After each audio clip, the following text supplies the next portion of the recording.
Hey, everybody, welcome back to the next episode. And today our guest is Lisa Merkle, and she's the founder and co-founder of Imagine Farms. Welcome, Lisa.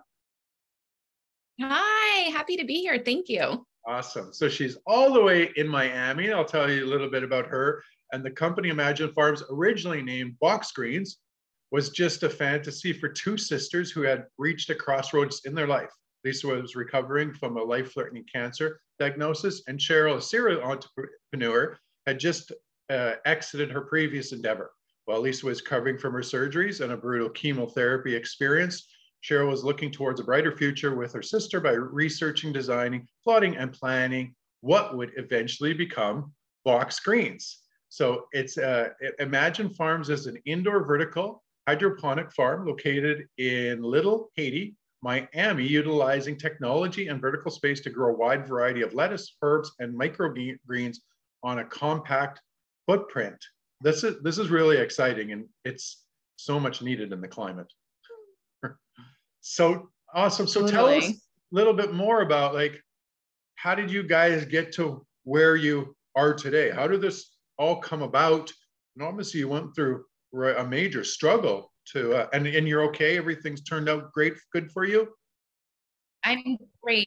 I'm great. Thank you for asking. And it's relevant to our founder story. So it was really 6 years ago, I was diagnosed. It was right after I was diagnosed with stage 3 rectal cancer. My brother-in-law had seen a video. It was like a Business Insider snap about a company called Farms, which is a company based in Boston that takes used shipping containers and turns them into indoor farms. And I had never seen anything like that. And the idea of being able to grow food in Miami, which has very limited growing season, that is what we can actually grow in terms of agriculture for food. I thought it was amazing. And at the time, he was working on a real estate project in Overtown, which is a neighborhood in downtown Miami that's been historically underserved. And he said, you know, maybe we could figure out how to get one of these shipping container farms on the property. And I said, could I be your farmer? And my sister and her husband took it quite literally. And while I was going through treatment, my sister really dug into research to learn more about the world of indoor farming and agriculture and what was trending in agriculture. What are the issues around agriculture? And over a period of time, we met an individual who designs these indoor box farms. He was one of the designers of another company, one of the original box farms. Right. And somehow he said, you guys could contract me. I could build a farm for you and the fraction of the price that one of those plug and play farms cost. And Cheryl, as a forever entrepreneur, that's my sister, my business partner, she started, like moving around numbers and looking at what would we need to do to create a viable business out of it. So summarize a little more, we thought we would start as a nonprofit in an underserved neighborhood as a way to kind of give back to the community. Right. And we quickly understood that we would have to invest our own money to build it. And we kind of shifted our idea from a nonprofit to a for-profit with a community aspect of social action, of nourishment, of all those yummy things, but make it a for-profit business.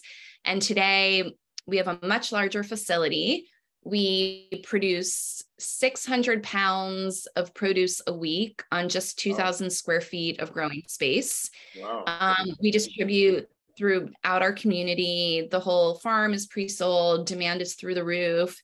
The community has responded beautifully, and we're plotting and planning to build a much larger facility. Wow, that's really cool. So you started in 2016, right? Correct? I think 2017. Yeah. Okay.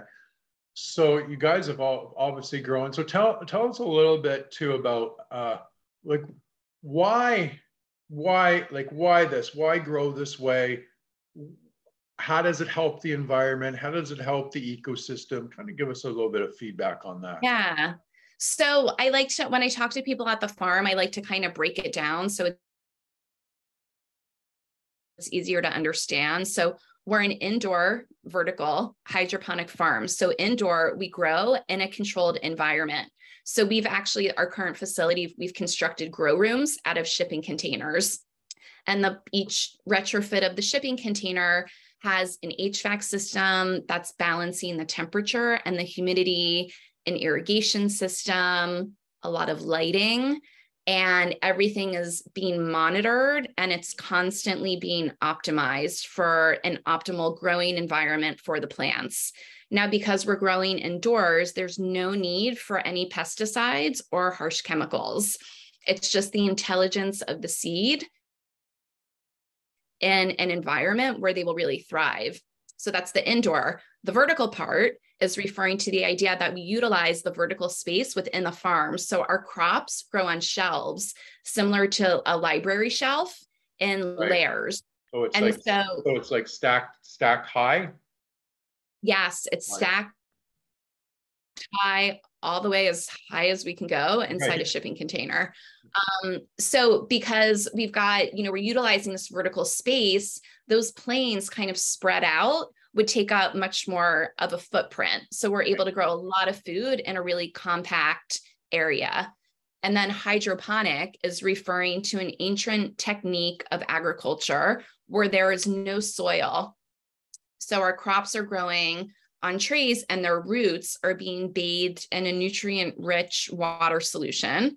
And they're getting like absolutely everything they need. There's no soil. And surprisingly, this type of farming uses 97% less water than traditional agriculture because we're able to recycle the water throughout the system for the duration of each growth cycle.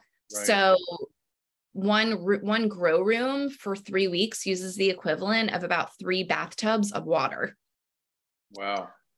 Now, when we talk about really kind of current issues around agriculture, there's many, and some of them we're all very aware of. Some of them you have to kind of dig a little deeper, but we know that water is an issue. There's an incredible drought in California where the United States grows a lot of produce. Right. We're also running out arable farmland, meaning actual topsoil. We're actually running out of. Really? So the ability to grow a large quantity of food in a compact footprint using less water without any pesticides or chemicals in close proximity to where people live it's kind of revolutionary. Right. And we've been hard at work proving that we can do it. So lots of questions in that. Very interesting. And so it's obviously healthier and cleaner than going the other route, correct? Correct. So a couple of things about field grown greens. So organic or non-organic, they're triple washed for your convenience. So I should say, when I was summarizing what we do, it's a farm. We grow a multiple of crops underneath one roof. So at our facility, we grow different varieties of leafy greens. So that's lettuces, but it's also baby brassicas, right, Asian greens, herbs, microgreens. We grow petite root vegetables like radishes and turnips, and we also do gourmet mushrooms.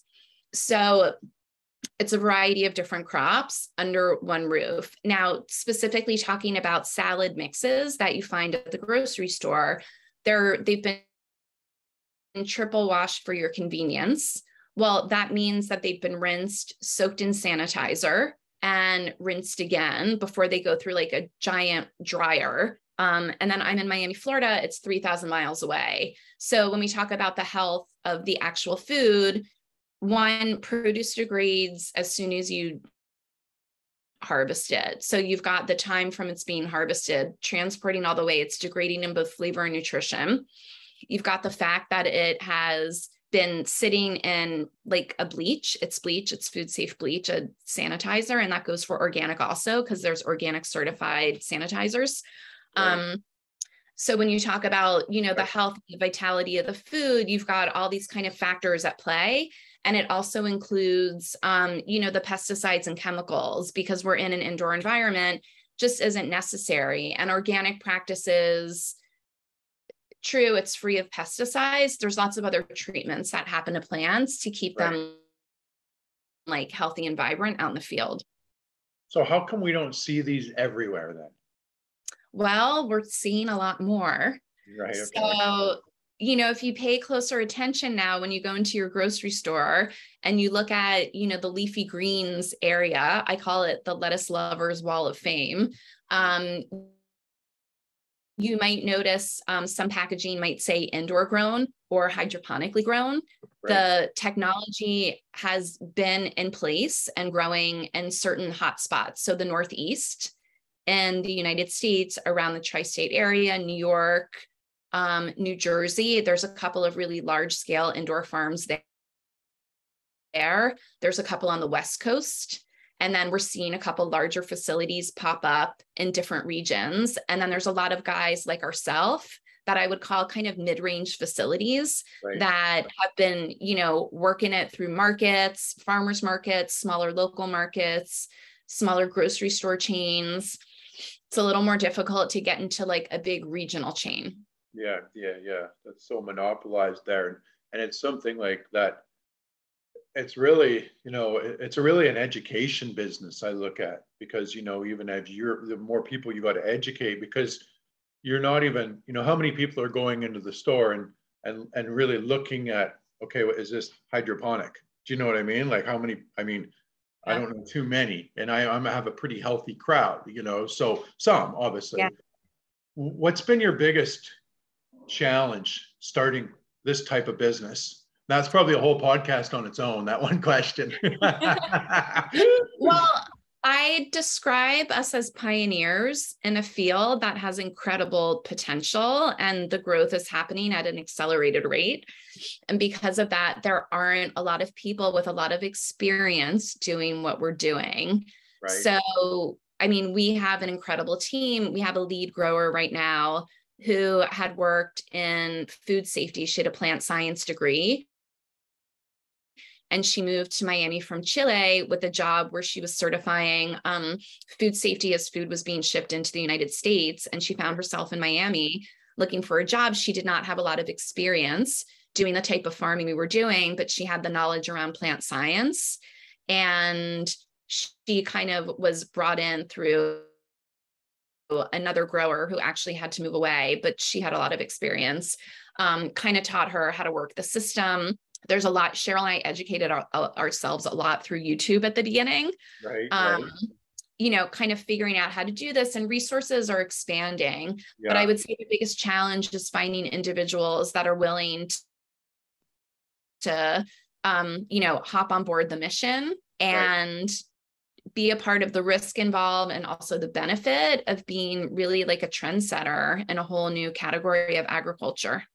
Right. So are you saying a challenge as in people hopping on board to help to work the business as employees or team members, or on the other side to raise funds to invest in the business for expansion?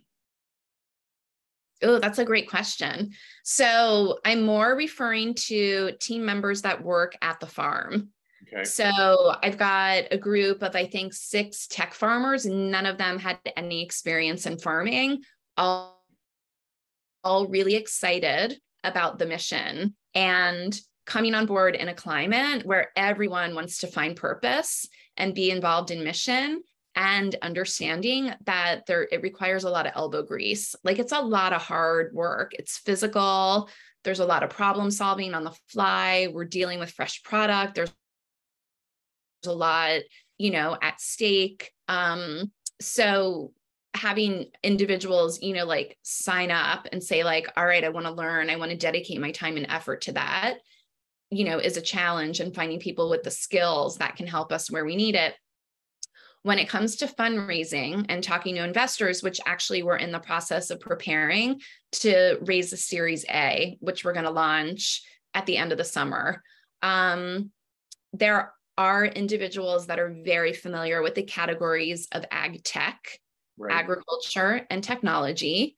And they've been watching very closely what deals have been made, what has evolved since, what the potential is. And then it's up for us to identify how we're unique and how we plan to become profitable. So this business is it's a big CapEx to start. So there's a lot of investment in the equipment, especially at scale.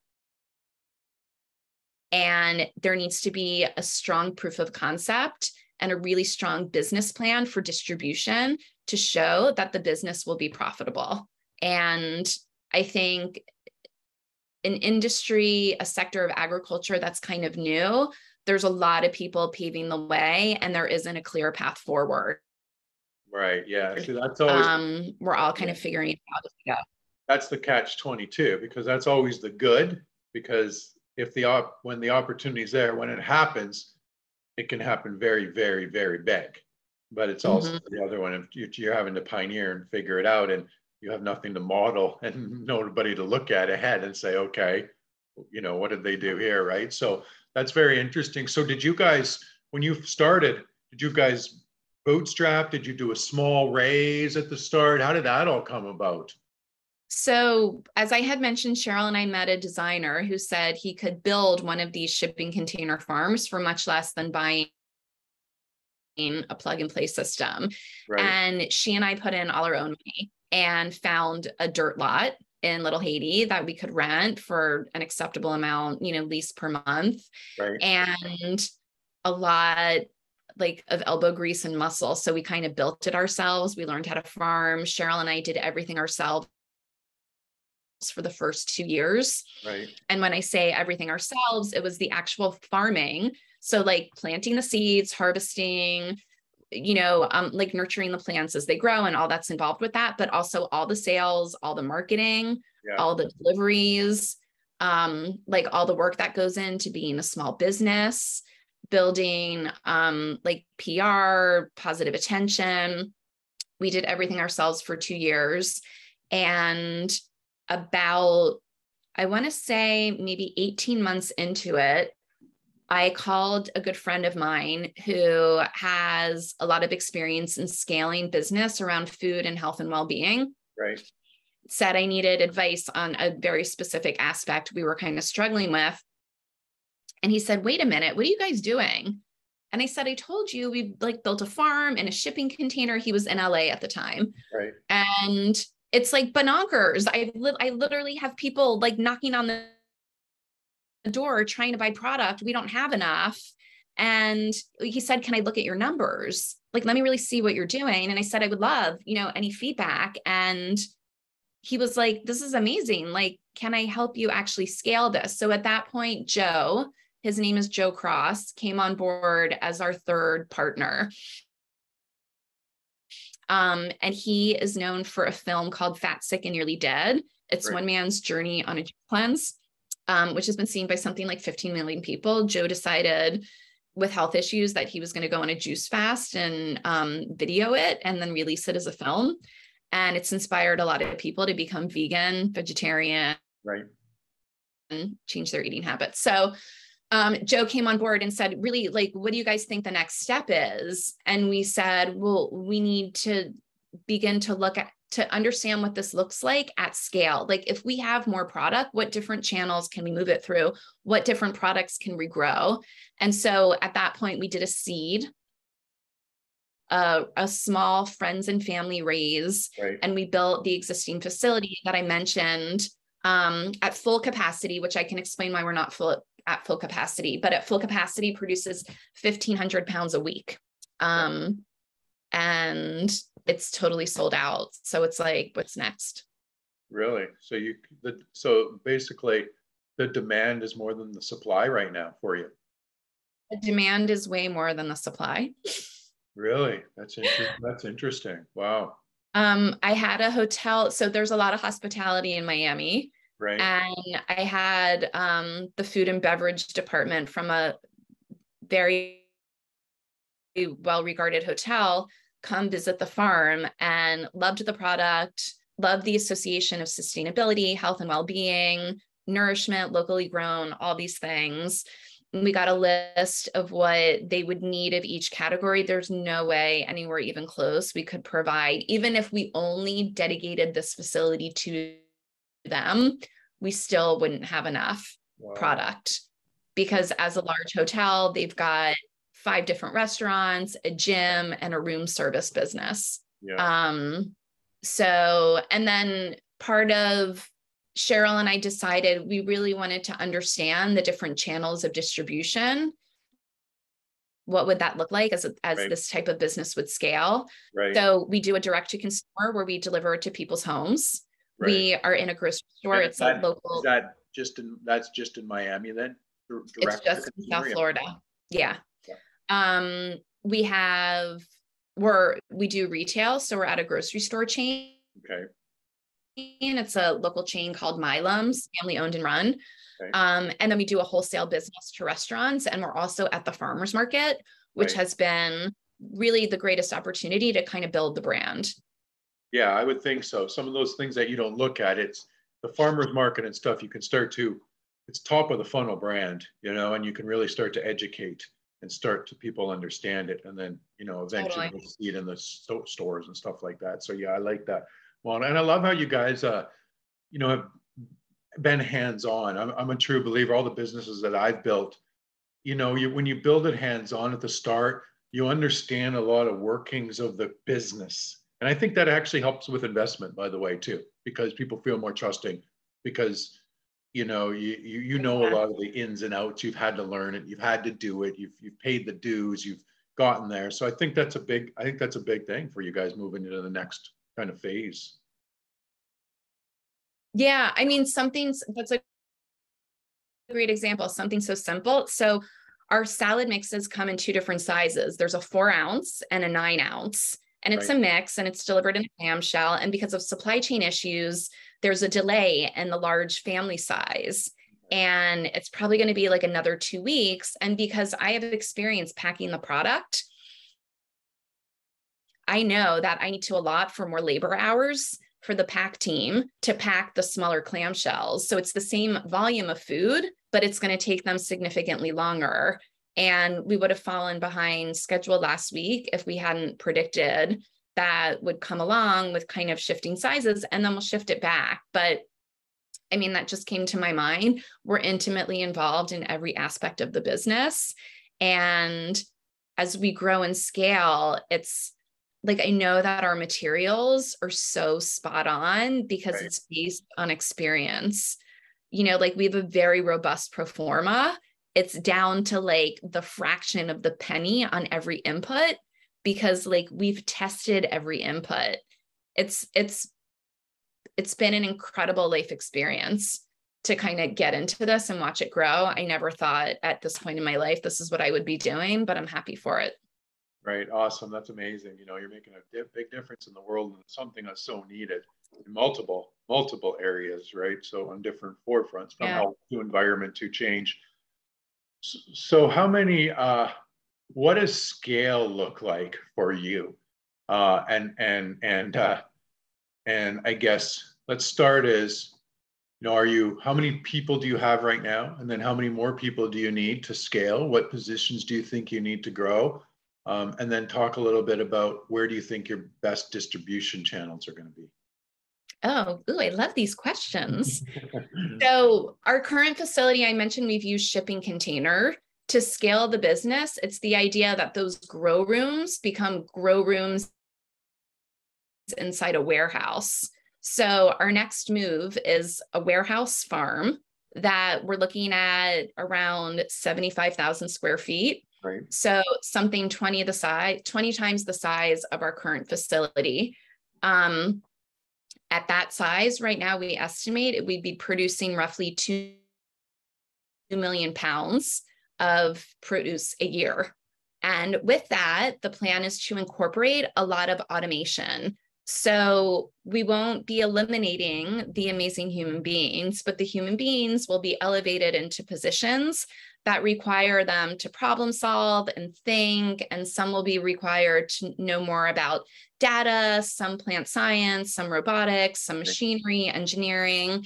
Yeah. But we plan to expand headcount to 60.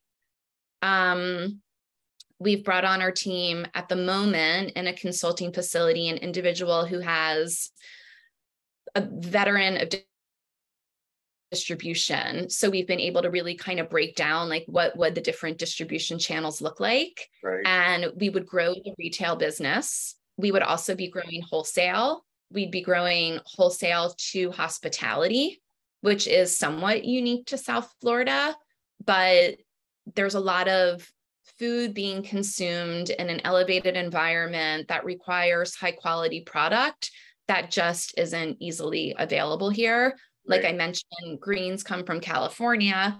Let's say your cruise line, you've already got, let's say 10 days to 2 weeks old by the time they hit the port to take off. You've got another 7+ days on the boat. Like you just don't have fresh produce where we could provide fresh produce that's healthy, right where those guys are kind of taking off from.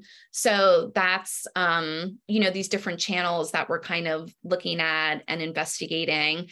And then there's also the possibility of working with institutions like government institutions, like schools, hospitals. And that's where I think about, we've got like a robust distribution plan at different price points, different products that are accessible in different ways. So maybe institutions like schools or hospitals are getting what I call the big ass salad mix, which are big fluffy varieties of lettuce that are like crispy and crunchy and yummy that are great in like a big salad bar, where a very high-end restaurant might want like a very specific type of microgreen, that they're plating with like tweezers, and that has great value to them. There's just so much opportunity to scale the product across all these different distribution channels. Right. That's amazing. I love, I think schools is obviously one of the hardest ones, but it's one of the most needed ones. I don't know if you knew this stat, but when they feed the kids meat in the school systems, it's equivalent to they're eating, each student is worth 30 cents. That's the quality of the meat. Yikes. I mean, can you believe, like, that's just, it's just it's just like, it's so, when you look at that, it's even a person that is not highly educated in these spaces can look at that and say 30 cents can't be that healthy of food we're giving our kids, right? But that's the challenge though too, is because, when you're, when they're giving it so low, how does plant-based and healthier try and compete to get that in there? So, I think that one of the things about the New York mayor, because he's vegan, he's really trying to change the dynamic of that. Yeah, that's amazing. So one thing I'm really proud of is that our product is craveable. So our regular customers, I call them lettuce lovers, are a little bit obsessed. Like I get messages that we went away on vacation and I couldn't eat the stuff in the grocery store, while we were away, because I couldn't wait to come back to your stuff. So because we grow at 67 degrees, the greens are actually a bit sweeter. Oh, right. That sounds kind of weird talking about lettuce, but I think a vegan community would understand that. Yeah. And the greens are crispy. So, it actually goes back to plant science, but greens that are stressed in the heat actually become more fibrous to kind of protect themselves from the sun and the heat. Right. Our stuff is just like, they're like in a spa. They're like, this is amazing. This is like the perfect temperature. It's the perfect environment. So it's tastier, it's easier to use, it's delivered ready to eat. So an individual at home that is eating healthy can literally just grab a handful of greens, throw it into a bowl, add in whatever like their style of accoutrement is. So if it is protein, right, they've got like some grilled protein, throw that in, or if it's other roasted veggies or raw veggies chopped up, like a really great fresh dressing, then you've got a base to a healthy meal that you can just mix up over and over again instead of corn, soy, and wheat. Right. Which would be like different variations, or I should also say rice, of what I think a lot of people use as like a base for a meal. Right. So if you're like, say, let's just say, a location that you're growing in Miami, so, and you're distributing around Miami, can you be able to take the product from that location and distribute it around North America without losing the quality of the product? So our goal at the moment is that our new facility is regional and it serves an area, which I can't, until we really test the market, we don't know what that actually is. Right. But let's say it's South Florida for the size that we're building in our next scale. The idea is that we then have a facility that's replicable and we hit other regions. And these regions are responsive to the needs of the actual community. So I mentioned, a restaurant in Miami might want this kind of like bespoke, precious micro herbals kind of thing. Right. It could be a region that's serving like just the basic big ass salad. That's just volume, a lot of food, fresh, right, healthy, to move through channels. But the idea that the regional farm is really responsive to the needs of the region that they're serving. So yeah, I mean, there's a farm in the Northeast where their product is on the shelves at Walmart. I don't understand their business plan and how that really works, but I'm guessing that they're just in the process of trying to really figure it out. Right. That makes sense. So for you guys, are you planning on setting up different farms, I guess you call them, inside different cities?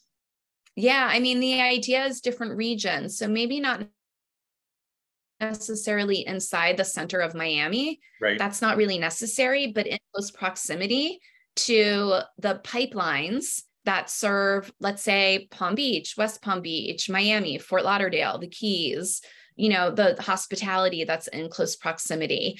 I think a lot about, we have the opportunity to really create, let's say it's like the ideal farm. It's got perfect climate, 365 days a year for exactly what we need, an right, incredible amount of food on a small footprint. We have the opportunity to position that strategically, which is kind of incredible. So in my mind, it's pipelines so that we've got easy access right into those touch points where people are getting their food. So that might mean a distribution center, right, for a large scale grocery chain.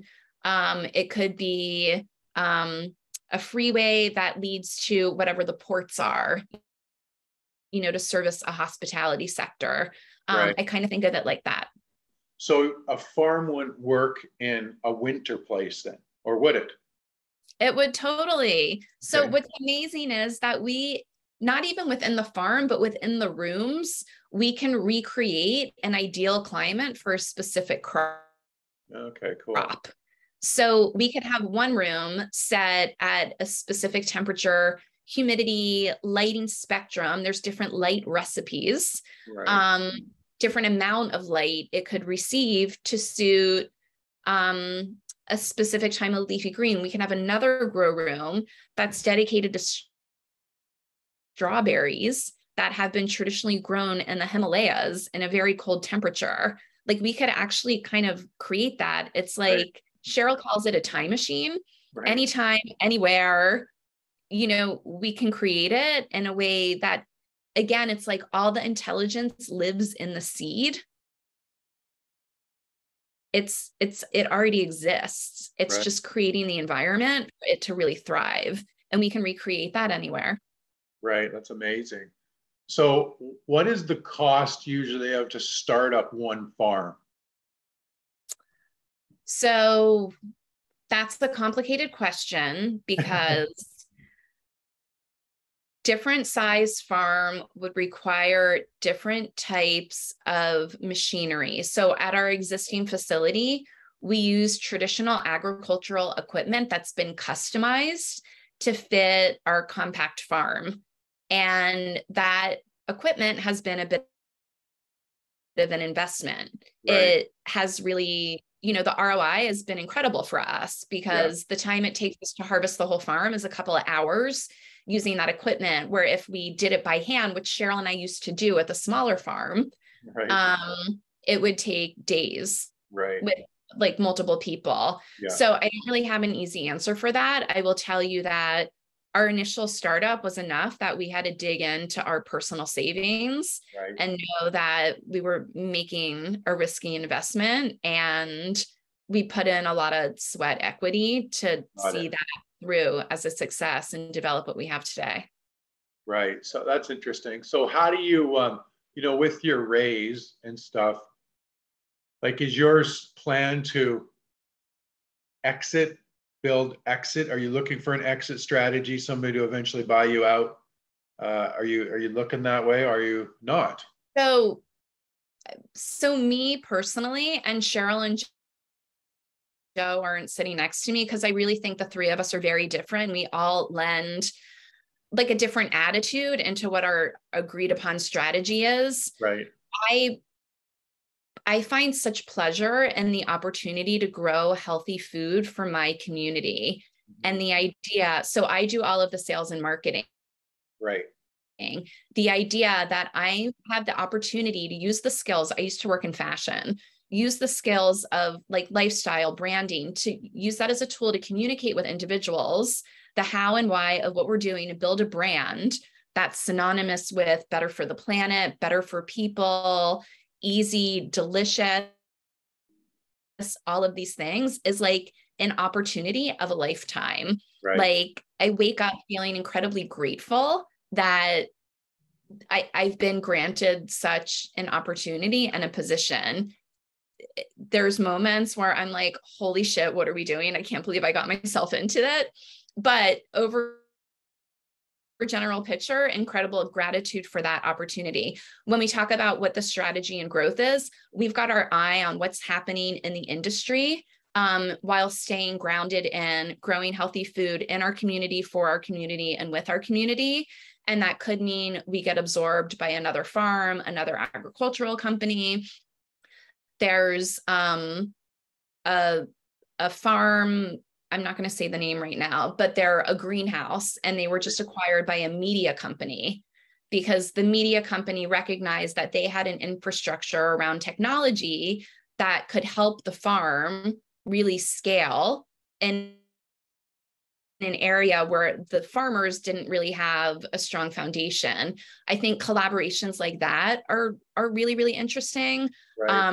I mean, heck, Amazon could buy us and they could have their own farm at distribution centers. Right. You know?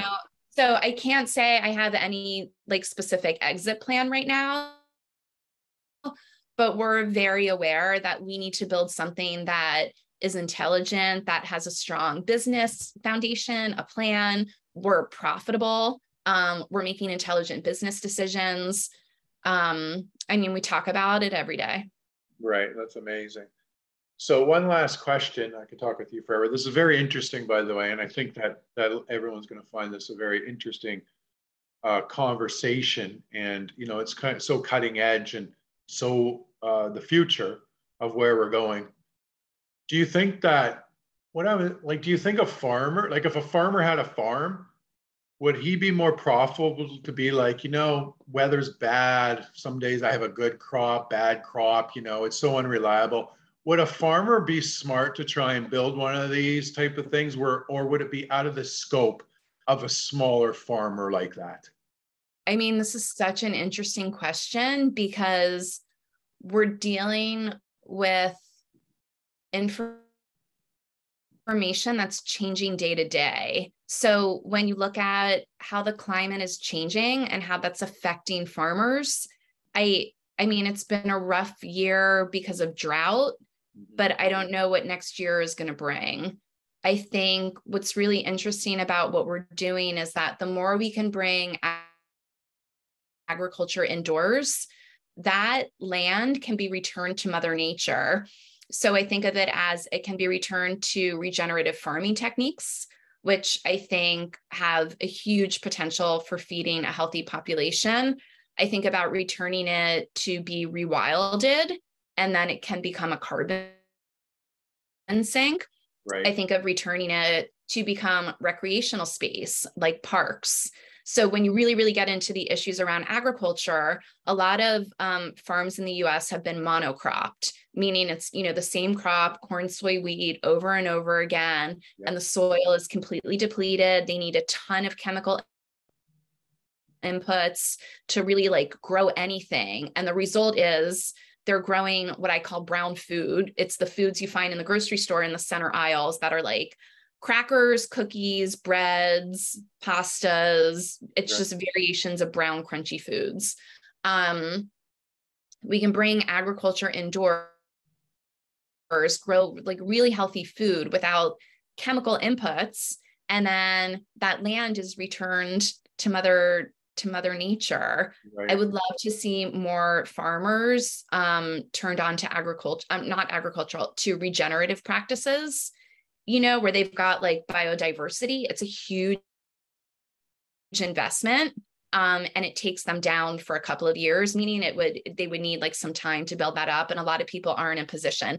I will tell you that to dig really deep, like the food system is broken. Right. It's in trouble. What we have been doing isn't going well anymore.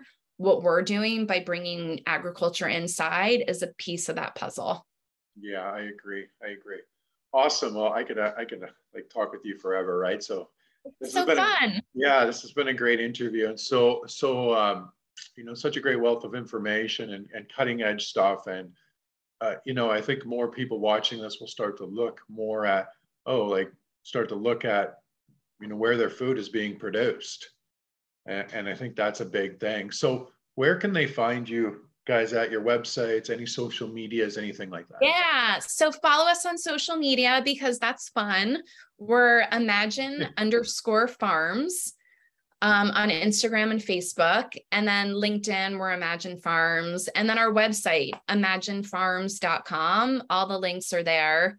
Follow along for our journey. I really appreciate the support. We also sell super cute hats that I don't have one with me right now. I'm looking around. And proceeds from that benefit a local organization called Food Rescue, which we're super proud of. And I'm going to put the hats on the website soon. So it's a great way to kind of support an organization that's doing good in South Florida. 100%. I'm a firm believer, anyone that's doing good, we all got to support each other, right? I'm more in, I believe in cooperation and collaboration more than competition. I believe there's enough business out there for everybody. And when people are doing good in the world, Amen. It's how do we help each other do better in the world to leave this world better for the next generation? Beautifully said. Yeah. Awesome. Well, thank you so much. And we'll talk soon. Thanks, Shane. Thanks for your time. Have a great day. You too. Bye-bye. Bye.